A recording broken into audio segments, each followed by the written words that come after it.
اگر ہمیں دین سمجھنا ہے، اسلام کو سمجھنا ہے، تو آپ ایک ایسی چیز کو جانیں جس پر سب سے زیادہ زور دیا گیا ہے، جس پر تاکید کی گئی ہے۔ علم ضروری ہے، لیکن علم سے بھی زیادہ معرفت، خدا کی پہچان ضروری ہے، لیکن اس معرفت سے بھی زیادہ، تو علم اور معرفت سے بھی زیادہ اگر کسی چیز پر زور دیا گیا ہے، کسی کی تاکید کی گئی ہے، کسی کو دین میں امپورٹنٹ دیا گیا ہے، تو وہ ہے نسبت۔ نسبت علم سے بھی زیادہ، معرفت سے بھی زیادہ، اس لیے کہ علم والے ہمیشہ بنسبت نسبت کے، یعنی نسبت کی طرف اضافہ، ان کے کمپیر میں کم رہیں گے۔ معرفت والے ہمیشہ کم رہیں گے، لیکن نسبت والے ہمیشہ زیادہ رہیں گے۔ نسبت والے ہمیشہ ان کی اکثریت رہے گی۔ حالانکہ علم ضروری ہے، لیکن شریعت آپ سے اتنے ہی علم کا مطالبہ کرتی ہے جو علم آپ پر فرض ہے، جو علم آپ پر ضروری ہے۔ طلب العلم فریضۃ علی کل مسلم و مسلمہ، علم کا اتنا ہی مطالبہ آپ سے کیا گیا ہے جس کا جاننا، جس کا سیکھنا آپ پر فرض ہے۔ اسلام نے آپ سے یہ مطالبہ نہیں کیا، ہر ایک سے یہ نہیں چاہتا کہ ہر ایک علامہ ہو جائے، ہر ایک عالم ہو جائے، آپ میں سے ہر ایک محدث اور فقیہ ہو جائے، یہ فرض نہیں ہے۔ ہر ایک پر صرف اتنے علم کا سیکھنا فرض ہے جو اس کو ضروری ہے۔ ہاں، آبادی میں ایک ایسے عالم کا ہونا ضروری ہے، سوسائٹی میں، محلے میں، جو آپ کے سارے مسائل کو حل کر سکے۔ تو میں یہ عرض کر رہا تھا، علم کا اتنا ہی مطالبہ ہے جو آپ پر ضروری ہے، لیکن نسبت ایک ایسی چیز ہے، اس لیے کہ ہم جب دیکھتے ہیں کہ ہم نے تو عالموں کو بھی گمراہ ہوتے ہوئے دیکھا ہے، عالموں کو بھی بہکتے ہوئے دیکھا ہے، معرفت والوں کو بھی ٹھوکریں کھاتے ہوئے دیکھا ہے۔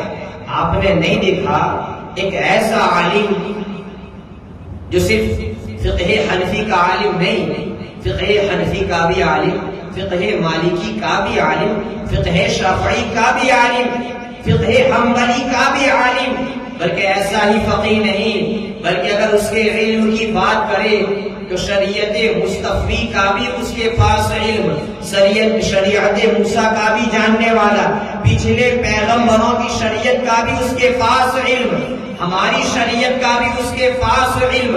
اگر اس کے علم کی بات کرے تو وہ ایسا درس دینے والا کہ جس کے شاگردوں میں سے ہم جیسے انسان نہیں، بلکہ وہ تو فرشتوں کو درس دیتا تھا، اور اس کے درس کا عالم یہ کہ جب درس دیتا جھولے میں بیٹھ کر، جھولے پر بیٹھ کر وہ درس دیتا، جھولا کھاتا، جب جھولا اس طرف جاتا تو اس طرف کے فرشتوں کو جو قطار ہوتی اس کو وہ درس دیتا، جب جھولا اس طرف آتا تو ادھر جو فرشتے رہتے ان کو وہ درس دیتا۔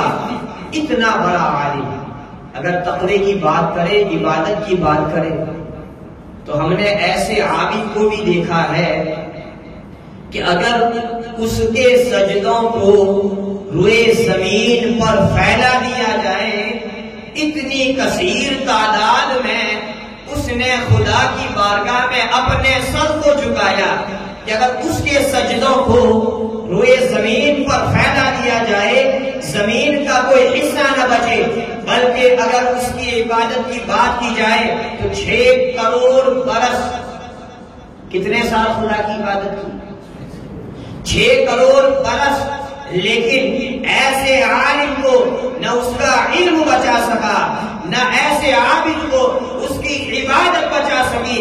لیکن اگر کسی کے پاس نسبت ہے، کسی نے اپنی نسبت کو مضبوطی سے تھاما ہے، تو نسبت کبھی کبھی بندے کو اس مقام پر پہنچا دیتی ہے جہاں پر بندہ نہ اپنی عبادت سے پہنچتا ہے، نہ جہاں پر بندہ اپنی طاعت و عبادت و ریاضت و تقوی پرہیزگاری سے پہنچتا ہے، نہ وہاں پر بندہ اپنے علم سے پہنچتا ہے۔ نسبت بندے کو اس مقام پر پہنچا دیتی ہے جہاں پر بندہ نہ علم سے پہنچتا ہے، نہ عبادت سے پہنچتا ہے۔ اسی کا ذکر اللہ تبارک و تعالیٰ فرما رہا ہے، اور آج ہم اسی نسبت کی بات کریں گے۔ جب ہم نسبت کی بات کرنے پر آتے ہیں، نسبت سے شے ممتاز ہو جاتی ہے، جس کو جس سے نسبت ہو جاتی ہے اسی طرح اس کا ویلیو ہو جاتا ہے۔ دنیاوی مثالوں سے بھی آپ سمجھ سکتے ہیں، لیکن میں اپنی گفتگو کو سیدھے ڈائریکٹلی آ جاتا ہوں۔ جب ہم اللہ کے رسول صلی اللہ علیہ وسلم کی حیات کو، آپ سے منسلک ہونے والے حضرات کو دیکھتے ہیں، اللہ تبارک و تعالیٰ قرآن مجید میں فرماتا ہے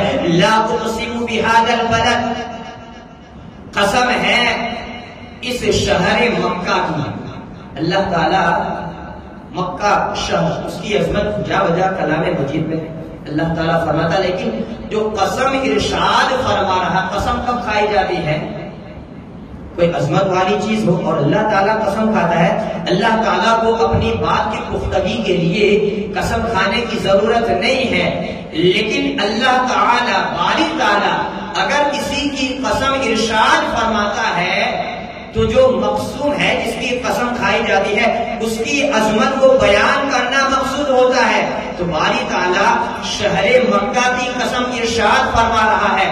کیوں ارشاد فرما رہا ہے؟ اس لیے کہ وہاں پر خانہ کعبہ ہے، اس لیے کہ حجر اسود ہے، یا پھر اس لیے مطاف ہے، مینا ہے، مزدلفہ ہے، عرفات کا میدان ہے، وغیرہ وغیرہ۔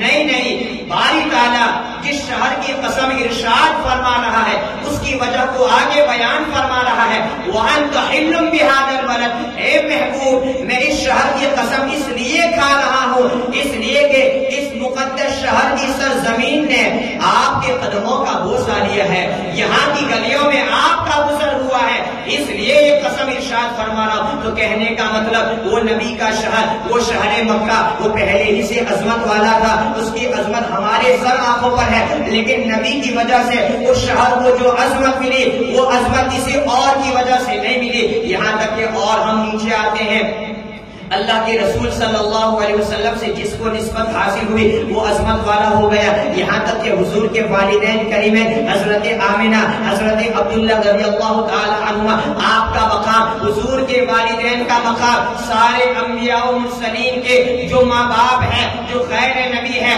ان سب میں حضور کے ماں باپ افضل ہے۔ اسی طریقے سے آپ بات کریں، اگر عورتوں کی بات کی جائے تو اللہ تبارک و تعالیٰ فرماتا ہے یا نساء النبی لستن کاحد، یعنی اے نبی کی عورتوں تم عام عورتوں کی طرح نہیں ہو۔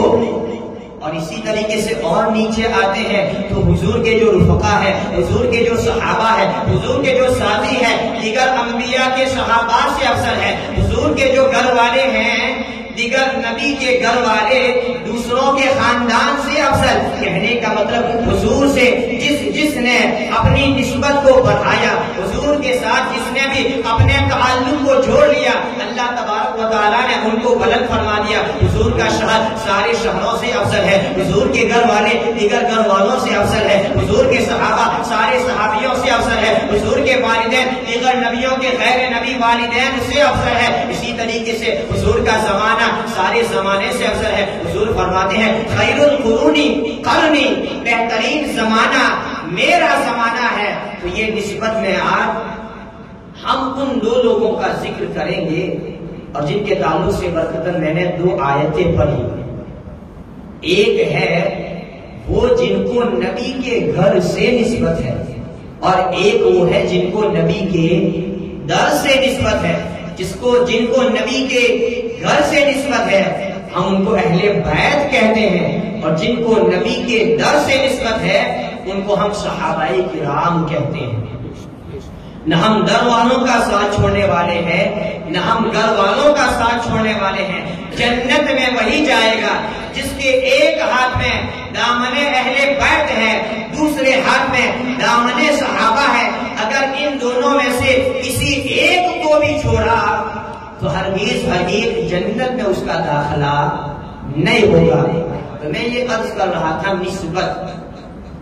نسبت بندے کو اس مقام تک پہنچا دیتی ہے۔ بلکہ نسبت کی اور ایک چیز میں بیان کر دوں کہ حضور کا وہ نورانی جسم مبارک جو آج جس جگہ پر موجود ہے، حضور کا جسم مبارک آج جس جگہ پر موجود ہے، اور آپ کے جسم مبارک سے زمین کا جو حصہ لگا ہوا ہے، زمین کا وہ حصہ کعبہ سے بھی افضل ہے، عرش سے بھی افضل ہے، بیت المقدس سے بھی افضل ہے، کرسی سے بھی افضل ہے۔ زمین کا کون سا حصہ؟ میں حضور کے جسم کی بات نہیں کر رہا، حضور کے جسم کی بات نہیں، بلکہ حضور کے جسم مبارک سے ارد گرد آجو باجو اطراف میں جو زمین ہے، جس زمین کو حضور کے جسم مبارک کو بوسہ لینا نصیب ہوا ہے، جس زمین میں حضور آرام فرما رہے ہیں، زمین کا وہ حصہ عرش سے بھی افضل، کعبہ سے بھی افضل ہے۔ مجھے یہ بتائیں آخر وہ زمین نے کتنی عبادت کی، زمین کے اس حصے نے، اس ٹکڑے نے کتنی نمازیں پڑھی؟ تو جو حصہ حضور کے جسم کا ٹکڑا نہیں ہے، جو حصہ زمین حضور کے جسم کا حصہ نہیں ہے، وہ کعبے سے افضل ہو جائے، وہ عرش سے افضل ہو جائے، لیکن اگر وہ جسم مبارک، وہ اہل بیت جن کی رگوں میں حضور کا خون دوڑ رہا ہے، ان کی عظمت کو کیا بیان کرے؟ بلکہ اللہ تعالیٰ تو فرما رہا ہے فَلَا أَنْسَابَ بَيْنَهُمْ يَوْمَئِذٍ وَلَا يَتَسَاءَلُونَ فَإِذَا نُفِخَ فِي الصُّورِ فَلَا أَنْسَابَ بَيْنَهُمْ۔ جب سور پھونکا جائے گا تمہاری رشتے داریاں ختم ہو جائے گی۔ فَإِذَا نُفِخَ فِي الصُّورِ فَلَا أَنْسَابَ بَيْنَهُمْ، جب سور پھونکا جائے گا ساری رشتے داریاں ختم، نفسا نفسی کا عالم، کوئی کسی کا پرسان حال نہ ہوگا، لوگ اپنی اپنی نفسانی حالت میں پڑے رہیں گے، لیکن تاجدار اہل سنت، امام اہل سنت سرکار اعلی حضرت مطلع القمرین میں لکھتے ہیں، جس کا خلاصہ ہے حضور کی اولاد یعنی حضور کا نسب پاک، آپ کی قرابت، یہ ایک ایسی مضبوط رسی ہے جس کا کبھی انقطاع نہیں، یعنی وہ کبھی ٹوٹنے والا نہیں ہے۔ حضور کی رشتہ داری نہ قبر میں ٹوٹنے والی ہے، نہ حشر میں، نہ پل صراط پر، اور نہ ہی میزان پر۔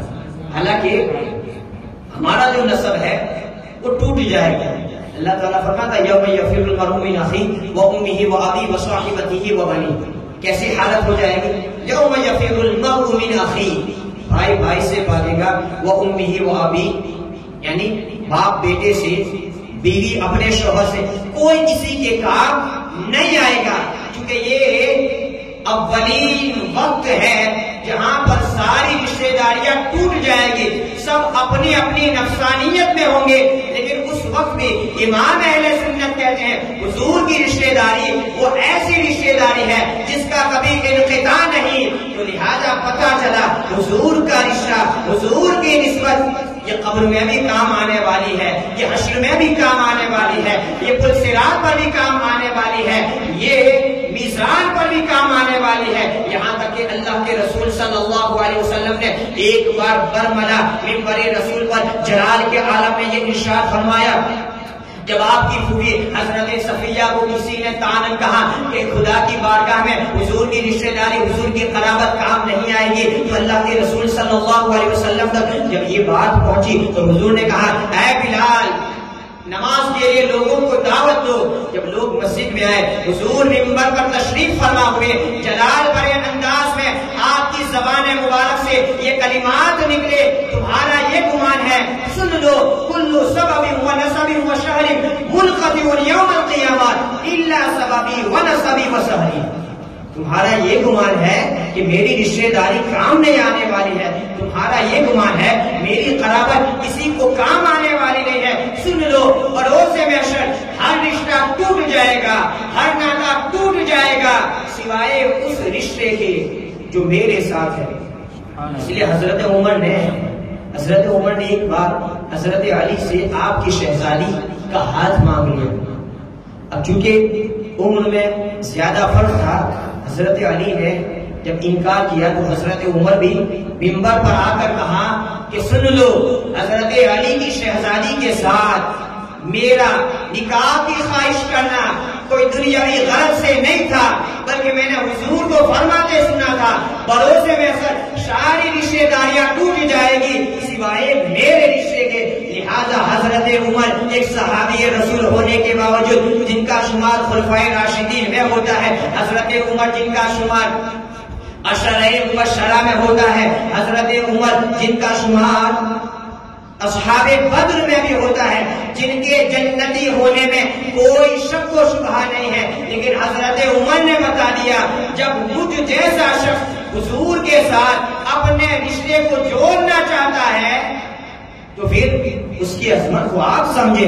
لہذا اہل بیت کے پاس ایک ایسی نسبت حاصل ہے جس نسبت پر بندہ نہ اپنی عبادت سے پہنچ سکتا ہے، بندہ نہ اپنے علم سے پہنچتا ہے، بندہ نہ اپنے تقوی سے پہنچتا ہے، اس لیے کہ حضور کی رشتہ داری حضور کے فضل سے ملتی ہے. یہ ہماری ذاتی کاوش، یہ ہماری محنت نہیں ہے. اگر کوئی سرٹیفکیٹ وغیرہ لکھا جائے، ہمارے سید صاحب جابر بابا بیٹھے ہیں، آپ کے والد صاحب سرکار قادری بابا احمد علی بابا کے خاندان سے، ان کے پاس ایک شخص ہے اور کہا کہ یار آپ کے بڑے مریدین ہیں جگہ جگہ، مجھے کوئی ایسا سرٹیفکیٹ وغیرہ سند لکھ دو تاکہ میرا بھی شجرا ہو جائے اور لوگ مجھے بھی سید کہیں. آپ نے اس کو پکڑا نہیں.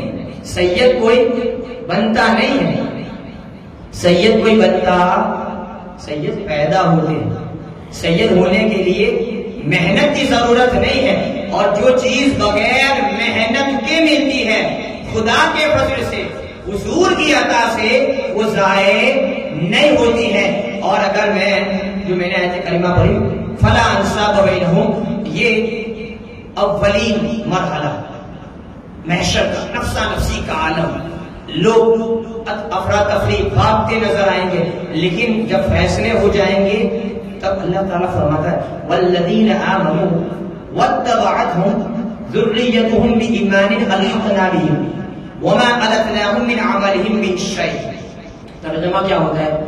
وہ ایمان والے والذین آمنوا واتبعتهم ذریتهم بإیمان الحقنا بهم، وہ ایمان والے کہ بعد میں ان کی اولاد جو ایمان والی ہوئی، یعنی ماں باپ بھی ایمان والے، اولاد بھی ایمان والے، تو ہم ان دونوں کو ملا دیں گے. وَمَا أَلَتْنَاهُمْ مِنْ عَمَلِهِمْ مِنْ شَيْءٍ، اور ان کا عمل سے کوئی فرق نہیں پڑے گا. اب تفسیر نور العرفان میں اس آیت کے ضمن میں ہے، یہ عام جنرل، یہ ہر ایک کے لیے ہے. تفسیر نور العرفان میں ہے کہ جب فیصلے ہو جائیں گے تو اللہ تبارک و تعالی ہم سب کو ملا دے گا. یعنی ایمان والوں کی وہ اولاد جو ایمان والی ہے، ایمان والوں کی وہ اولاد جو جنت میں گئی ہے، اللہ تبارک و تعالی ان اولادوں کو ان کے ماں باپ کے ساتھ ملا دے گا. یہاں تک کہ عمل کی وجہ سے جنت کے جو مراتب ہے، باپ اوپرے درجے میں ہے، بیٹا نیچے کے درجے میں ہے، لیکن اللہ اپنے فضل سے باپ کو، اللہ اپنے فضل سے بیٹے کو باپ کے ساتھ ملا دے گا. حالانکہ عمل کیا تھا؟ اس کے عمل نے اس کو جنت کے نیچلے طبقے میں پہنچایا، لیکن اللہ کا فضل دیکھو کہ ہم ایمان والی اولاد اور ان کے ماں باپ کو ایک ساتھ ملا دیں گے.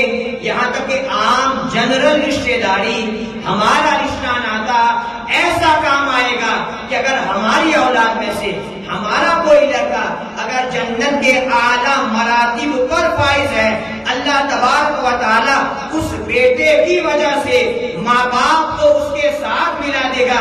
لہذا یہ تو عام لوگوں کے لیے ہے. اب مجھے آپ بتائیں، اور نور العرفان میں یہی لکھا ہے کہ ایک جنرل رشتہ داری ہمارے ناطے ایک دوسرے کو ملا دیں گے ہمارے مراتب کے اضافے کا سبب بنیں گے. مجھے آپ بتائیں کیا حضور کے لیے جنت میں کوئی ایسا حصہ ہے جس کو ہم یہ کہہ سکیں کہ حضور کی پوزیشن کے برابر ہے کوئی جنت؟ ارے جنت کا وہ حصہ حضور پر ناز کرے گا جہاں پر آپ تشریف فرما ہوں گے. بہرحال تو حضور جنت کے جس حصے میں رہیں گے، قاعدہ ہے باری تعالیٰ فرماتا ہے اولاد کو ان کے ماں باپ کے ساتھ ملا دیا جائے گا. لہذا حضور جنت کے جس حصے میں رہیں گے، آپ کی اولاد، آپ کے اہل بیت، آپ کے گھر والے، آپ کے آبا و اجداد اسی حصے میں آپ کے ساتھ رہیں گے. چاہے حضور کے والدین ہو، چاہے حضرت آمینہ ہو، چاہے حضرت عبداللہ ہو، چاہے اوپر کی بات ہو، چاہے نیچے کی بات ہو. آپ کی بیٹی سیدہ فاطمہ زہرا رضی اللہ تعالی عنہا یہ آپ کے ساتھ رہیں گے. آپ کے نواسے حسنین کریمین یہ آپ کے ساتھ رہیں گے. جتنے بھی اہل بیت ہیں مفسرین کرام کے مختلف اقوال کے مطابق اہل بیت اطہار میں جن جن کا شمار ہوتا ہے بغیر عمل کے بروز محشر جنت میں وہ حضور کے ساتھ رہیں گے. کس کی وجہ سے؟ عبادت کی وجہ سے، عمل کی وجہ سے نہیں، حضور کی رشتہ داری کی وجہ سے. تو بہرحال اور ہم تو دیکھتے ہیں حضرت ابن عباس تو کہتے ہیں کہ ایک بار اللہ کے رسول صلی اللہ علیہ وسلم نے پچھنا لگوایا. خون فاسد کو جسم سے نکالا جاتا. بہرحال تو پچھنا لگوایا تو جو خون نکلا تو جو صحابی دوسرے تھے انہوں نے حضور نے کہا یہ خون کسی جگہ پر ڈال دیا جائے. تو وہ صحابی گئے دیوار کے پیچھے جا کر، یہاں پر چونکہ حضور کی عظمت کو بیان نہیں کرنا ہے ورنہ صحابہ کرام حضور کے جسم سے نکلنے والی ہر چیز کو بطور تبرک لے لیا کرتے تھے. تو یہ خون وہ صحابی گئے اور آپ نے وہ خون پی لیا. جب آپ آئے حضور نے کہا غیب دان نبی نے کہ وہ خون کا کیا کیا؟ کہا یا رسول اللہ صلی اللہ علیہ وسلم خیال آیا کہ یہ آپ کے جسم کا خون مبارک ہے، اس کو میں کہاں پر رکھوں، کہاں پر گراؤں؟ لہذا عقیدت نے گوارا نہیں کیا، میں نے اس خون کو پی لیا. اللہ اکبر. اللہ کے رسول صلی اللہ علیہ وسلم فرماتے ہیں جا تو جہنم سے آزاد ہے حضور کے خون کو پینے کی وجہ سے. اور دوسری چیز آپ سنیں مدارج النبوت میں ہے جنگ احد کے موقع پر اللہ کے رسول صلی اللہ علیہ وسلم کے زخمی ہونے کی وجہ سے جو خون کے جو قطرات ٹپکے، حضرت مالک بن سنان نے وہ خون پی لیا. حضرت مالک بن سنان نے زخمی ہونے کی وجہ سے حضور کے جسم مبارک کے وہ خون کے قطرات آپ پی گئے. حضور نے کہا جسے جنتی دیکھنا ہو مالک بن سنان کو دیکھ لے. تو جس کے جسم میں حضور کے خون کے چند قطرات چلے جائیں آگ نہ اس جسم کو جلا پائے، جہنم میں وہ جسم نہیں جا سکتا. میں یہ عرض کرنا چاہتا ہوں وہ جن کا جسم مبارک مکمل حضور کے جسم کا حصہ ہو، جن کی رگوں میں حضور کا خون دوڑ رہا ہو، جن کی رگوں میں جن کے جسم میں فاطمہ کا خون ہو، جن کے جسم میں علی کی شجاعت ہو، کیا وہ جسم جہنم میں جا سکتا ہے؟ بلکہ ہم نے تو یہ دیکھا ہے حضور جس چیز کو چھو لے آپ اس کو جلا نہیں سکتی ہیں. واقعہ نگاری مقصود نہیں ہے. اللہ کے رسول صلی اللہ علیہ وسلم نے ایک بار دعوت کے موقع پر دسترخوان سے اپنے ہاتھ کو پوچھ لیا. ہاتھ پوچھنے کی نسبت وہ دسترخوان کو مل گئی، وہ دسترخوان کو حضور نے چھو لیا. اب وہ دسترخوان ایسا ہو گیا کہ اس کو آگ میں ڈالا جاتا تو آگ اس کو جلا نہ پاتی تھی، بلکہ اس دسترخوان کی صفائی کا یہ معمول ہو گیا کہ جب اس دسترخوان کو صاف کرنا ہوتا اس کو آگ میں ڈال دیا جاتا، وہ دسترخوان صاف ہو جاتا. حضور جس کپڑے کو چھو لے، حضور جس کپڑے کو چھو لے اس کو آگ نہ جلا سکے، اور جس کا جسم حضور کے جسم کا حصہ ہو. اسی لیے تو امام اہل سنت کہتے ہیں خون خیر الرسول سے ہے جن کا خمیر خون خیر الرسول سے ہے، جن کا خمیر ان کی بے لوث طینت پہ لاکھوں سلام ہے۔ تاجدار اہل سنت کہتے تیری نسل پاک میں ہے بچہ بچہ نور کا، تو ہے عین نور، تیرا سب گھرانہ نور کا۔ یہاں تک کہ حضور کی جو نسل چلی ہے سیدہ فاطمہ سے، حضرت علی سے، اللہ کے رسول صلی اللہ علیہ وسلم فرماتے ہیں، حضرت جابر سے روایت ہے، ان اللہ تعالی جعل ذریۃ کل نبی فی صلبہ وان اللہ جعل ذریتی فی صلب علی ابن ابی طالب۔ حضور فرماتے ہیں بے شک اللہ تعالی نے سارے نبیوں کی نسل، ان کے سلسلے کو، ان کے نسب کو انہی کی پشت سے چلایا۔ وَأَنَّ اللَّهَ جَعَلَ ذُرِّيَّتِي فِي عَلِيِّ بْنِ أَبِي طَالِبٍ، لیکن باری تعالیٰ نے میری نسل کو حضرت علی سے چلایا۔ تو حضور کی نسل کی اصل مولا علی ہے، جو علی کے شہزادے ہیں، جو فاطمہ کے دلارے ہیں، اور بعد میں آنے والے جتنے بھی ہیں یہ سب کے سب یہ حضور کی اولاد ہے، اور یہ صرف حضور کا خاصہ ہے۔ سب کا نسب جو چلتا ہے بیٹے سے چلتا ہے، حضور کا نسب سیدہ فاطمہ سے چلا ہے، تو یہ سب اسی میں شمار ہوتے ہیں۔ اللہ کے رسول صلی اللہ علیہ وسلم کی نسبت یہ اہل بیت کو حاصل ہے، جس مقام پر بندہ نہ اپنی عبادت سے پہنچتا ہے نہ تقوی سے پہنچتا ہے، اس لیے کہ یہاں پر عبادت کا کوئی شائبہ، کوئی وہم و گمان ہی نہیں ہے۔ اور اگر میں دوسری بات کروں، ابھی بھی اہل بیت کے تعلق سے ہم بہت کچھ کہہ سکتے ہیں، لیکن اہل بیت کی نسبت میں اتنا ہے، چونکہ ابھی مجھے اور چیزیں بھی بیان کرنا ہے۔ بہرحال اتنا آپ سمجھ گئے کہ اہل بیت کو کس سے نسبت حاصل ہے، کس سے نسبت حاصل ہے؟ حضور سے نسبت حاصل ہے۔ ہم اہل بیت کی تعظیم کیوں کرتے ہیں؟ کیوں کرتے ہیں؟ حضور کی وجہ سے، ہم ان کے عمل کی وجہ سے نہیں کرتے ہیں، تو اسی کا فائدہ ہمیں ملتا ہے۔ ہم اہل بیت ان کے اعمال کو، ان کے کردار کو، ان کے اخلاق کو نہیں دیکھتے ہیں۔ یہ اور بات ہے کہ اگر اہل بیت اپنے آپ کو پابند بنا لے تو ان کا مقام کیا ہو جاتا ہے۔ اہل بیت کے علاوہ دوسرے جتنے بھی خاندان والے ہیں، ہماری مثال لوہے کی طرح ہے۔ جب لوہے پر کاٹ لگ جاتا ہے تو اس کی صفائی میں بہت محنت کی ضرورت پڑتی ہے، لیکن اہل بیت کی مثال کانچ کی طرح ہے، گلاس کی طرح ہے کہ جب اس پر گرد و غبار لگ جائے، اب ایک کپڑا کتنے آسانی سے صاف ہو جاتا ہے۔ تو اہل بیت ہے، لیکن اگر اہل بیت اپنے آپ کو حضور کا وفادار، حضور کی شریعت کا پابند بنا لے، اللہ تعالیٰ نے ان کی زبان میں ایسی تاثیر عطا فرمائی ہے، ان کی زبان سے نکلتا ہے اللہ تبارک و تعالیٰ وہ کام پورا فرما دیتا ہے۔ لیکن ہم چونکہ عام طور پر ایسے اہل بیت ہوتے، لہٰذا ہم ان کی تعظیم، ان کا ادب، ان کی عزت صرف حضور کی رشتہ داری کی وجہ سے کرتے ہیں۔ تو میں نے دو چیزوں کو مجھے بیان کرنا ہے، ایک وہ ہے جن کو حضور کے گھر سے نسبت ہے، جن کو حضور کے گھر سے نسبت ہے ان کو اہل بیت کہتے ہیں، جن کو حضور کے در سے نسبت ہے ان کو صحابہ کہتے ہیں۔ بلکہ امام اہل سنت تو کہتے ہیں تجھ سے در سے سب سے ہے مجھ کو نسبت۔ وقت کا مجدد کہتا تجھ سے در، ہم یہ نسبتی لوگ ہیں، تجھ سے در سے سب سے ہے مجھ کو نسبت، میری گردن میں بھی ہے دور کا ڈورا تیرا۔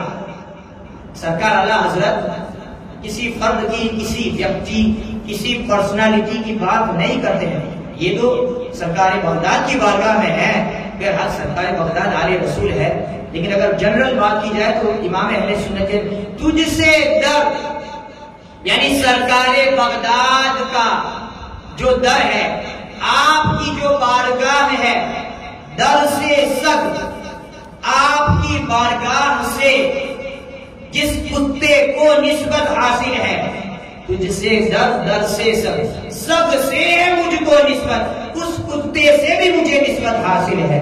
میری گردن میں بھی. یہ نسبتی لوگ امام اہل سنت نہ تقوی کی کمی، نہ عبادت کی کمی، نہ علم کی کمی، لیکن آپ نے دامن نسبت کو ایسی مضبوطی سے تھاما اور ہمیں یہ سکھاتے چلے گئے کہ یہ احمد رضا وقت کا مجدد تمہیں یہ نصیحت دے کر جاتا ہے. کیا کہا امام اہل سنت نے؟ یا الہی دو جہاں میں خادم آل رسول اللہ کا، یا الہی دو جہاں میں خادم آل رسول اللہ کر حضرت آل رسول مقتدا کے واسطے. امام اہل سنت کہتے ہیں اس جہاں میں نہیں، صرف یہاں پر نہیں، یہاں پر بھی آل رسول کا غلام بنا، وہاں پر بھی آل رسول کا غلام بنا. اور حضور محدث اعظم ہند تو کہتے ہیں جو نسبتی ہو جاتے ہیں وہ محض اب غلام نہیں ہوتے ہیں، بلکہ وہ نسبت ان کو مالک بنا دیتی ہے، ان کو آقا بنا دیتی ہے. حضور محدث اعظم ہند کہتے ہیں غلامان آل نبی. یہاں پر اہل بیت کی بات نہیں ہو رہی، نہ اہل بیت کے غلام کی بات ہو رہی. غلامان آل نبی کا، جو اہل بیت کا غلام ہے، اس غلام کا جو نوکر ہے، اس کا مقام حضور محدث اعظم ہند فرماتے ہیں غلامان آل نبی کا. یہاں بول بالا، وہاں بول بالا. یہ سید ادائے غلامی تمہاری سیادت نہیں ہے تو پھر اور کیا ہے؟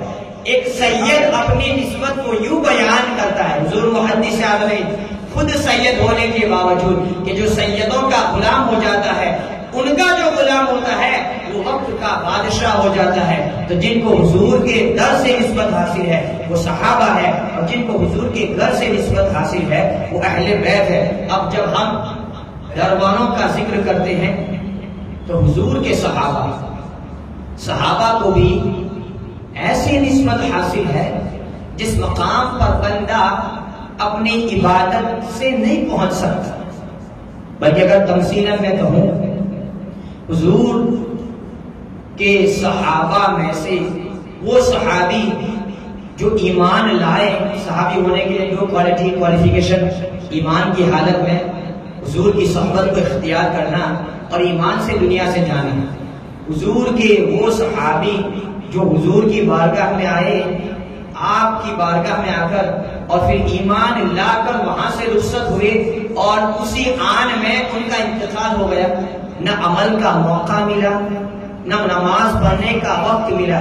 حضور کے اس صحابی کا مقام، حضور کے وہ صحابی جنہوں نے نہ عمل کیا نہ نماز پڑھی، حضور کی نسبت نے وہ صحابی کو اس مقام تک پہنچا دیا جس مقام پر سرکار بغداد کو نہ ان کے تقوی نے پہنچایا، جس مقام پر عطائے رسول ہند الولی غریب نواز کو آپ کی پوری عبادت نے نہیں پہنچایا. قدوۃ الکبریٰ تارک السلطنت سلطان غوث العالم محبوب یزدانی سرکار مخدوم پاک کو جس مقام پر نہ آپ کے تقوی نے آپ کی عبادت نے پہنچایا، حضور کے وہ صحابی کو نسبت نے اس مقام پر پہنچا دیا. کیوں کہ صحابی جو بنتا ہے وہ اپنے عمل سے نہیں، وہ چہرے مصطفیٰ کے دیدار سے بنتا ہے، وہ مصطفیٰ جان رحمت کی صحبت سے بنتا ہے.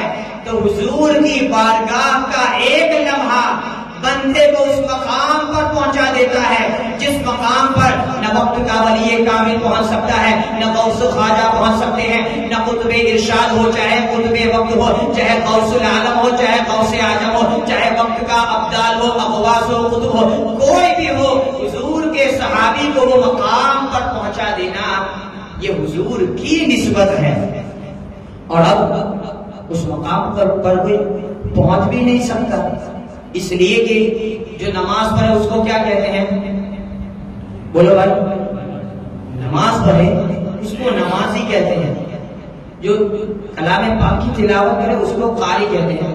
ابھی آپ تھوڑے اگر اوپر سے جاتا ہوں یا پھر بور ہوتا ہوں تو میں آپ کی دلچسپی کا بھی لاتا ہوں، واقعات وغیرہ آپ کو سننے کے شوق ہوتے انشاءاللہ اسی سے ریلیٹڈ ہوں گے. تو جو نماز پڑھتا ہے وہ نمازی، جو قرآن کی تلاوت کرے وہ قاری، جو اسلامک ججمنٹ لے وہ قاضی، جو اسلامی جنگ و جہاد میں جا کر واپس آئے وہ غازی، جو خانہ کعبہ کا حج کرے وہ حاجی۔ تو یہ ان کا جو فعل ہے وہ ان کو بناتا ہے۔ جو نماز پڑھے وہ نمازی، نماز قیامت تک جاری رہے گی، جو نماز پڑھے گا اس کو نمازی کہیں گے۔ کلام پاک کی تلاوت جو جب کرے گا اس کو ہم قاری کہیں گے۔ اسی طریقے سے خانہ کعبہ کا حج جو بھی کرے گا وہ حاجی کہلائے گا، اسلامک ججمنٹ دینے والا وہ قاضی کہلائے گا۔ اسلامی جنگ و جہاد میں جا کر فتح یابی حاصل کر کے جو واپس آتا ہے اس کو ہم غازی کہتے ہیں۔ لیکن صحابی ایسا ہے جو حضور کے دیدار سے بنتا ہے، لہذا قیامت تک قاری بنیں گے، قیامت تک حاجی بنیں گے، قیامت تک نمازی بنیں گے، قیامت تک غازی بنیں گے، قیامت تک اسی طریقے سے قاضی بنیں گے۔ لیکن اب کوئی صحابی نہیں بنے گا، اس لیے کہ صحابی بننا جو تھا وہ حضور اپنے ظاہری جلووں کو جو بکھیر رہے تھے، حضور نے اپنے جلووں کو بکھیرا، ان جلووں کی رونق جن کے اوپر پڑی اللہ تعالیٰ نے ان کو صحابی بنا دیا۔ لیکن مصطفیٰ جان رحمت نے اپنے 63 سالہ ظاہری حیات کے بعد ان ظاہری جلووں کو بکھیرنا بند کر دیا۔ وہ آفتاب بظاہر اپنی نورانیت کو اس آفتاب نے چھپا لیا، لہذا جب حضور نے اپنے جلووں کو بکھیرنا بند کر دیا تو جب تک صحابی بنے وہ صحابی بنے۔ اب کوئی صحابی نہیں بن سکتا، جب کوئی صحابی نہیں بن سکتا تو کوئی صحابی کے مقام تک بھی نہیں پہنچ سکتا، کیونکہ صحابی جس مقام پر پہنچا ہے وہ اپنی عبادت و ریاست کی وجہ سے نہیں بلکہ حضور کی نسبت کی وجہ سے۔ اسی لیے تو اللہ کے رسول صلی اللہ علیہ وسلم اپنے صحابہ کے تعلق سے بتاتے ہیں کیا ہے صحابہ کا مقام، ان کی عظمت کو جانو اور آپ کو جاننا پڑے گا۔ اگر آپ کے یہاں کیا ماحول ہے مجھے نہیں معلوم، لیکن آج اہل بیت کے نام پر لوگوں کو گمراہ کیا جا رہا ہے، اہل بیت کے نام پر لوگوں کو بہکایا جا رہا ہے۔ اگر کسی خاص صحابی کی گستاخی کرنے والے آپ کے سامنے کبھی آ جاتے ہیں تو کہیں کوئی ایک جماعت ایک گروہ صحابہ کا ہوتا ہے ان کی گستاخی کرتے ہیں، بلکہ گستاخ یہاں تک پہنچ گئے افضل البشر بعد الانبیاء بالتحقیق حضرت سیدنا صدیق اکبر رضی اللہ تعالی عنہ کی بھی گستاخی کرنے والے آپ کو مارکیٹ میں مل جائیں گے۔ لیکن ہم اہل سنت و جماعت ہے، ہمارے ایک ہاتھ میں اگر دامن صحابہ ہے تو دوسرے ہاتھ میں دامن اہل بیت ہے۔ جب بات آتی ہے اہل بیت کی تو ان کی عظمت کو ہم برملا بیان کرتے ہیں، جب ذکر ہوتا ہے صحابہ کا تو ان کا ذکر بھی ہم برملا کرتے ہیں، چونکہ ان دونوں کو ہم نے ان کے عمل کی وجہ سے نہیں جانا، حضور کی نسبت کی وجہ سے جانا۔ صحابہ کا مقام دیکھیں، حضور فرماتے لا تسبوا اصحابی فلو ان احدکم انفق مثل احد ذهبا ما بلغ مد احدهم ولا نصیفا۔ اگر حضور فرماتے ہیں فلو ان احدکم انفق مثل احد ذهبا، اگر ہم میں سے کوئی ایک مد جو ایک پیمانہ معدل جو سواسر کا ہوتا ہے، اگر تم میں سے کوئی احد پہاڑ، کتنا بڑا پہاڑ ہے، اگر تم میں سے کوئی احد پہاڑ کے برابر سونا خدا کی راہ میں خرچ کرے، اس کا وہ احد پہاڑ کے برابر سونا خرچ کرنا میرے صحابی کے ایک مد سوا سے یا اس کے آدھے کے صدقے کے برابر بھی نہیں ہو سکتا، تو کہاں ہمارا احد پہاڑ سونے کا خرچ کرنا اور کہاں ایک صحابی کا مد۔ تو صحابی کو آپ کے ثواب میں، اس ثواب کی قربت میں اتنی برتری جو ملی وہ آپ کے عمل کی وجہ سے نہیں، حضور کی نسبت کی وجہ سے۔ اللہ کے رسول صلی اللہ علیہ وسلم فرماتے ہیں اللہ اللہ فی اصحابی لا تتخذهم غرضا من بعدی، میرے صحابہ کے تعلق سے تم خدا سے ڈرو، لا تتخذهم غرضا من بعدی، میرے بعد ان کو تم نشانہ نہ بناؤ۔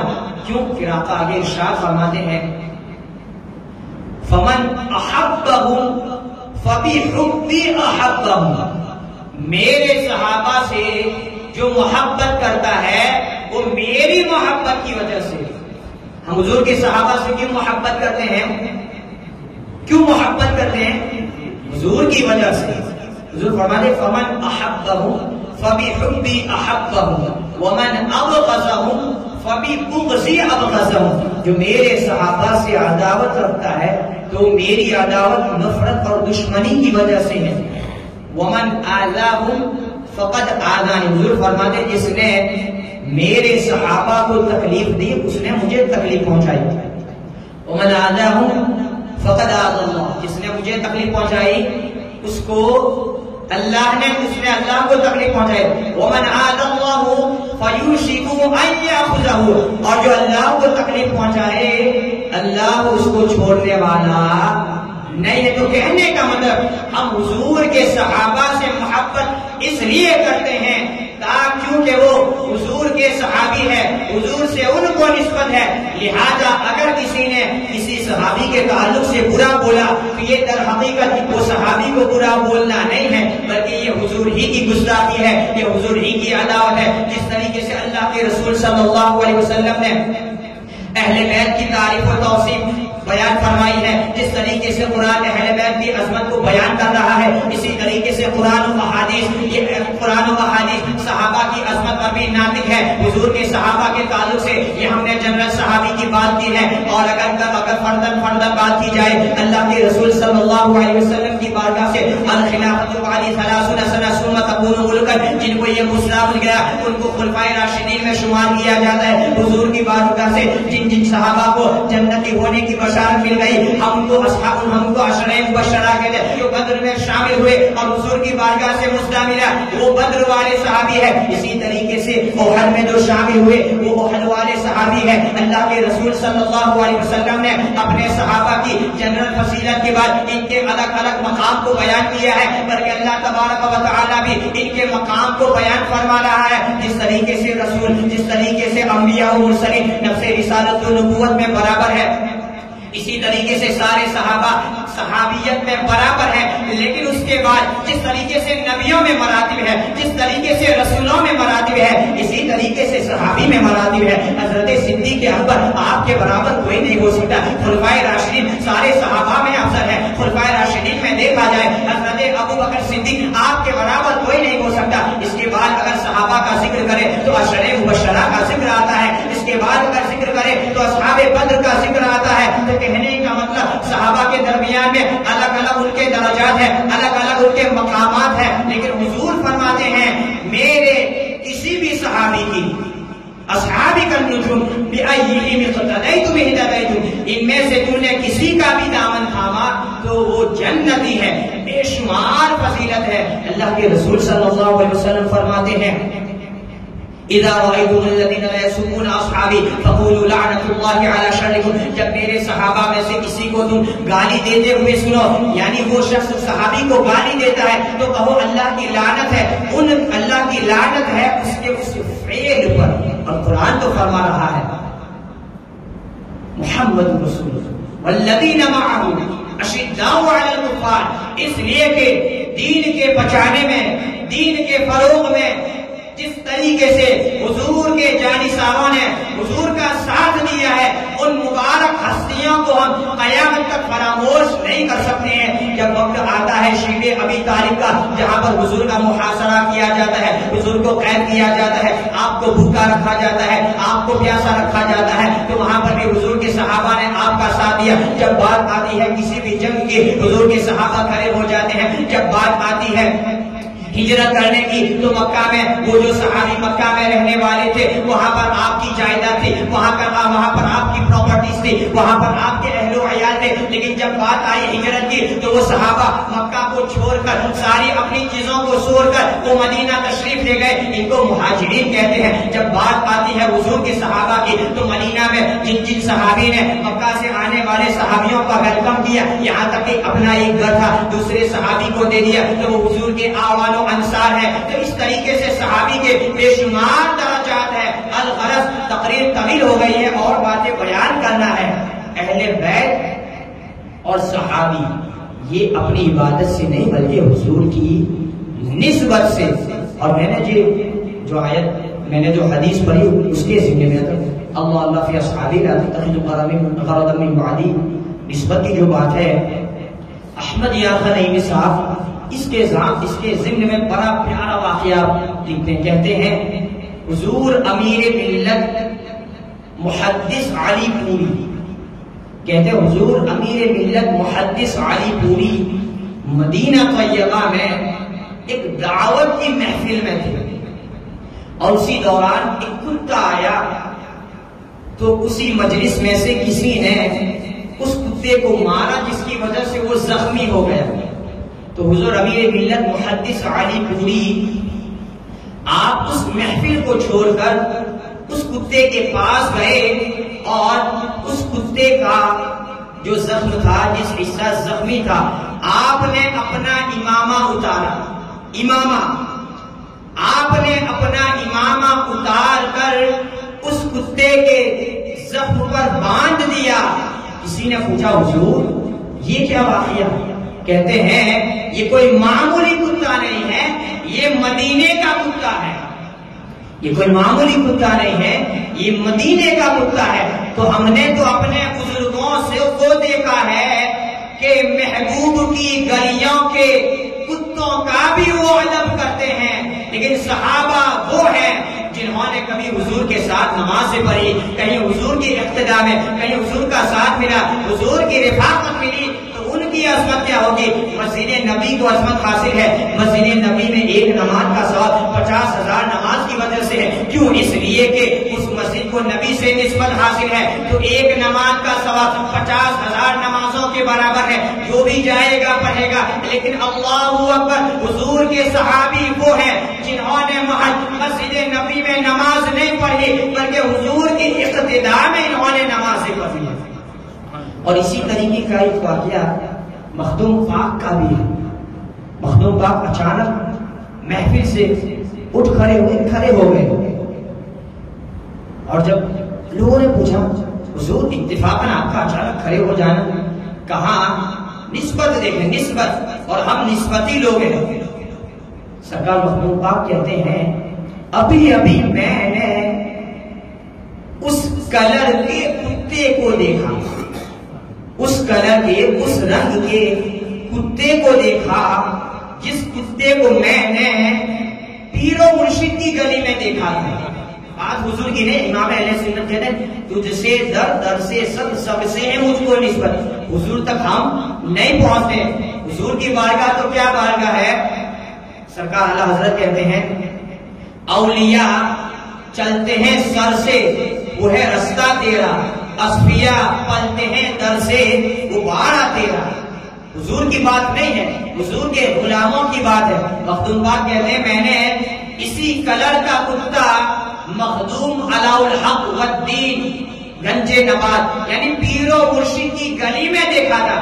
ڈیفینیٹلی، یقیناً مخدوم پاک جس کتے کی تعظیم و ادب کے لیے کھڑے ہوئے تھے وہ کتا پنڈوا کا کتا نہیں تھا، لیکن وقت کا غوث العالم محبوب یزدانی قدوۃ الکبریٰ پیر و مرشد کی گلی کے رنگ جیسے کتے کا ادب کرتے ہوئے بتا دیتے ہیں مجھ جیسے عظمت والے کا نسبت کا اتنا بڑا تعلق ہے اور نسبت کا اتنا بڑا احترام ہے تو تمہیں کیوں نہیں. بلکہ نسبت کی بات کرے اور ہم نیچے آئے، واقعیت بھی بیان کرو تھوڑا اچھا بھی لگے. بولو کہ نہیں بھائی؟ بولو بھائی تھوڑا سی. سرکار خواجہ نظام الدین محبوب الہی، دور تھا سلطان علاء الدین خلجی کا، ایک مجبور بے بس شخص جس کو اپنی بیٹیوں کی شادی کے اخراجات کی فکر تھی. تو کسی نے مشورہ دیا کہ جاؤ نظام الدین محبوب الہی کی بارگاہ میں جاؤ. وہ شخص کہتا ہے کہ دلی کا بادشاہ سلطنت تو علاء الدین کے ہاتھ میں ہے، تو کہتا ہے کہ ظاہراً بادشاہ علاء الدین ہے لیکن نظام الدین وہ ہے جن کی سخاوت کا بادل اس بادشاہ پر بھی سایہ فکن ہے. آپ ایسے سخی ہیں جو بادشاہوں کو بھی نوازتے ہیں، لہذا وہ شخص آپ کی تعریف توصیف سخاوت وغیرہ کے تعلق سے سن کر جب آتا ہے دلی، سرکار نظام الدین محبوب الہی کی بارگاہ میں حاضری دیتا ہے، 2-4 دن وہاں پر گزارتا ہے، خدمت کا بھی موقع ملتا ہے، جو دیکھا جو بھی ہوا، اور جب اس کو یہ بات یاد آتی ہے کہ مجھے تو جانا ہے، میں تو اپنی ضرورت کے لیے آیا تھا، تو پھر اس نے حضور کی بارگاہ میں عرض کر دیا، سرکار کی بارگاہ میں، نظام الدین محبوب الہی کی بارگاہ میں، حضور میری بیٹیاں ہیں، بیٹیوں کی شادی ہے، ضرورت مند ہوں، میں آپ کی بارگاہ میں آیا ہوں۔ تو آپ نے کیا دیا؟ کہ میرے پاس میرا اپنی ذاتی تو کوئی قیمتی سامان ہے نہیں، لیکن میری یہ جوتیاں ہیں، وہ جوتی تو لے جا، میری جوتی لے جا۔ اتنی امید سے آنے والے شخص کو محبوب الہی نے اپنی جوتیاں دی، اب وہ شخص ایک طرف حضور کے چہرے کو دیکھتا ہے، ایک طرف جوتیوں کو دیکھتا ہے، جو ملا سو ملا، وہ لے کر چلتا ہے، اس کے خیالات جو بھی ہو، اتنی بڑی بارگاہ اور ملا تو جوتی چپل لے کر وہ نکلا، کہا کہ خیر یہی صحیح، گھر والے پوچھیں گے کیا لایا، تو کم سے کم یہ تو کہہ سکتا ہوں کہ جوتیاں دی۔ وہ اپنے گھر کی طرف نکل پڑا، اور اتفاق یہ کہ اس وقت آپ کے چہیتے مرید حضرت امیر خسرو غیر موجود تھے، آپ وہاں پر تھے نہیں ہے، آپ گئے تھے سلطان علاء الدین کے ساتھ ایک اسلامی جنگ کے لیے، اور اللہ تبارک و تعالیٰ نے اس میں فتح یابی بھی عطا فرمائی، جس کی وجہ سے بادشاہ نے خواجہ امیر خسرو کو بہت سے خزانوں سے نواز دیا۔ لہذا جب واپس آ رہے تھے تو واپس اپنے ساتھیوں کے ساتھ رات کے وقت میں اچانک ناگاہ سڈنلی آپ نے کہا کہ رک جاؤ، اچانک سفر کو روک لینا، اور آپ کہنے لگے بوئے شیخ میں آئے، بوئے شیخ یعنی پیر و مرشد کی خوشبو آ رہی یہاں سے۔ دیگر ساتھی کہتے ہیں حضور کہاں سرکار ہے آپ جانتے ہیں، اور ہمارا یہ سفر بیچ کا یہاں پر کیسے؟ کہاں بوئے شیخ میں آئے، یہ جو ناک ہے، جو روحانی سمیل، اللہ صوفیاء کرام کو یہ نسبت حاصل ہے کہ یہ اہل بیت کو پہچاننے کے لیے کسی شجرے کے محتاج نہیں ہوتے ہیں، یہ بات اور ہے، لیکن جب بو کی بات آئی تو میں عرض کر دوں، صوفیاء جو ہوتے ہیں وہ اہل بیت کو ان کی خوشبو سے پہچان لیتے ہیں، اہل بیت کے جسم سے ایک ایسی خوشبو نکلتی ہے جو اہل ہوتا ہے اس سے وہ پہچان لیتا ہے۔ اسی طریقے سے جو گستاخ نبی ہوتا ہے اس کے جسم سے ایسی بدبو پھیلتی ہے کہ جانور بھی اس کو پہچان لیتا ہے کہ یہ گستاخ نبی ہے۔ واقعہ مقصود نہیں ہے، ورنہ اللہ کے رسول صلی اللہ علیہ وسلم نے وہ جو جندوں کے بارے میں کہا تھا، شیر آیا، شیر فار کے چلا گیا، شیر نے ان کو مار ڈالا، نہ ان کے گوشت کو چھوا نہ ان کے خون کو پیا۔ چلے کیوں کہ جانور بھی جانتے ہیں کہ یہ گستاخ نبی ہے، ان کے خون سے ہم اپنے جسم کے حصے کو نہیں بنا سکتے۔ امام اہل سنت کا واقعہ ہے، آپ نے خوشبو سے اہل بیت کو پہچانا۔ بہرحال امیر خسرو کہتے ہیں وہ یہ شیخ میں آئے، پیر و مرشد کی یہاں پر سے خوشبو آ رہی ہے۔ جب آپ نکلتے اس خوشبو کی طرف جب آپ چلتے ہیں، جیسے جیسے قریب پہنچتے ہیں وہ خوشبو میں تیزی آتی جاتی ہے، یہاں تک کہ ایک شخص کے پاس آپ پہنچتے ہیں، رات کے وقت میں اس کو سوتا ہوا پاتے ہیں، آپ اس کو معذرت کے ساتھ جگاتے ہیں اور کہنے لگتے ہیں کہ تیرے پاس سے میرے پیر کی خوشبو آ رہی ہے۔ وہ شخص کہتا ہے نہ میں تجھے جانتا ہوں نہ تیرے پیر کو، تیرے شیخ کو جانتا ہوں، کیسا پیر کیسی خوشبو۔ تو آپ کہتے ہیں میں امیر خسرو ہوں، میرے پیر و مرشد نظام الدین محبوب الہی ہے۔ تو وہ سمجھ جاتا ہے کہ آپ کے پیر کے پاس گیا، انہوں نے مجھے یہ جوتیاں دی ہے، دوسرا تو میرے پاس کچھ نہیں ہے۔ اگر آپ اس کی بات کریں تو سرکار امیر خسرو کہتے ہیں کیا ان جوتیوں کو تو بیچنا چاہے گا، اس کو فروخت کرنا چاہے گا؟ پھر سے وہ مجبور شخص امیر خسرو کے چہرے کو دیکھتا ہے، دل ہی دل میں سوچتا ہے یہ کوئی کم مذاق ہے کہ تمہارے تمہارے شیخ نے مجھے جوتیاں دی اور اسی جوتیوں کو تم خریدنے کی بات کرتے ہو، یہ تو مذاق کی حد ہو گئی۔ لیکن پھر سے آپ کہتے ہیں تو کتنے میں بیچے گا؟ جب بار بار اصرار کرنے پر آپ ہی پھر کہتے ہیں کہ بادشاہ نے جتنا مجھے خزانہ عطا فرمایا ہے، جتنا خزانہ دیا ہے، وہ خزانوں کے عوض میں یہ جوتیوں کو میں خریدنا چاہتا ہوں، اور یہ بات حق ہے، یہاں تک کہ وہ جوتیاں امیر خسرو خرید لیتے ہیں۔ مجھے آپ بتائیں آخر وہ جوتیوں میں رکھا کیا ہے؟ ان جوتیوں میں رکھا کیا تھا؟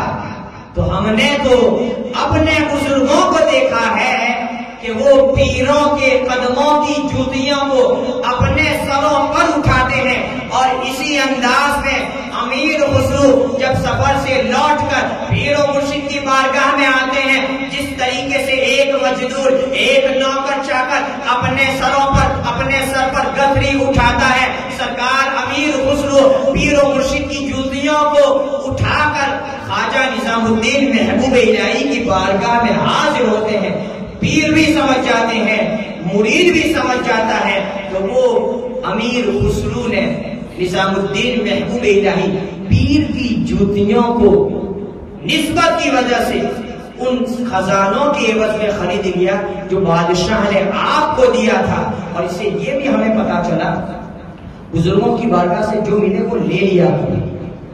گیا تھا امین جوہری عطائے رسول ہند الولی کی بارگاہ میں، واقعہ مسلم ہے، عطائے رسول اور چرچا سنا تھا کہ وہاں سے سب کو مل جاتا ہے، سب کو مل جاتا ہے۔ گیا، واپس آیا مایوس لوٹ کر، تو وہاں پر کسی ایک فقیر نے کہا کہ آیا ہے تو کچھ لیتے جا، تو اس کو تھیلی میں پتھر دے دیے۔ جب وہ گیا تو واپس آیا، واپس آنا تھا، کچھ ملا ہی نہیں، خالی ہاتھ لوٹا تھا۔ اس نے سوچا خالی ہاتھ جاؤں اس سے بہتر ہے یہاں کے کچھ پتھر لے جاؤں، تو وہ ایک تھیلی میں پتھر لے کر آیا واقعہ طبیعت میں سے اشارہ کرتا۔ جب گھر آتا ہے ماں پوچھتی ہے، ماں کے اصرار پر گیا تھا، ماں نے کہا تھا وہ امین جوہری جس کا باپ اتنا بڑا سنار جوہری، جس کی ساری پراپرٹی کو بیٹے نے نشے میں، شراب کی لت میں، آوارگی میں ضائع کر دیا۔ ماں نے آخر میں یہ کہا پوری زندگی میرا کہا نہ مانا، ایک بات مان لے بیٹا، عطائے رسول کے پاس چلا جا، تیری زندگی بدل جائے۔ تو واپس آتا ہے، پتھر لے کر آتا ہے، اور ماں کو تعلم جس غریب نواز کی تو بات کرتی تھی، میں وہاں سے یہ پتھر لایا ہوں، وہ پتھروں کو پھینکنا تھا، میرے خواجہ کی عنایت تھی، جیسے ہی وہ پتھر دیواروں کے ساتھ ٹکراتے ہیں وہ ہیرے جواہرات میں تبدیل ہو جاتے ہیں۔ بزرگوں کی بارگاہ سے جو ملے وہ لے لیا کرو، اس میں کچھ نہ کچھ ہمارے لیے ضرور ہوتا ہے۔ تو یہ نسبت کہ سرکار امیر خسرو پیر و مرشد کی جوتیوں کو نسبت کی وجہ سے اپنے سروں پر اٹھاتے ہیں۔ اور اگر آخری بات کرو، میں نے تو قرآن میں دیکھا ہے، میں نے تو فرشتوں کو دیکھا ہے کہ فرشتے بھی جوتیاں اٹھاتے ہیں، وہ فرشتے جو نورانی مخلوق ہے، وہ فرشتے جن کو عبادت کی ضرورت نہیں ہے، وہ فرشتے جن کو کوئی جنت وغیرہ کی حاجت نہیں ہوتی ہے، بلکہ اللہ تبارک و تعالیٰ کے حکم پر وہ پابند ہوتے ہیں اور اسی طریقے سے وہ کام کرتے رہتے ہیں۔ لیکن آؤ قرآن سے میں تمہیں ایک ایسا واقعہ سناؤں کہ فرشتے بھی وہ جوتیوں کو اٹھاتے ہیں۔ کیوں جوتیوں کو اٹھاتے ہیں؟ آخر وہ جوتیوں میں رکھا کیا تھا؟ اللہ تبارک و تعالیٰ کلام مجید میں ارشاد فرماتا ہے، وقال لهم نبيهم إن آية ملكه أن يأتيكم التابوت فيه سكينة من ربكم وبقية مما ترك آل موسى وآل هارون تحمله الملائكة۔ پورا واقعہ ہے، واقعہ کبھی آپ حضرت سے سن لیجئے گا۔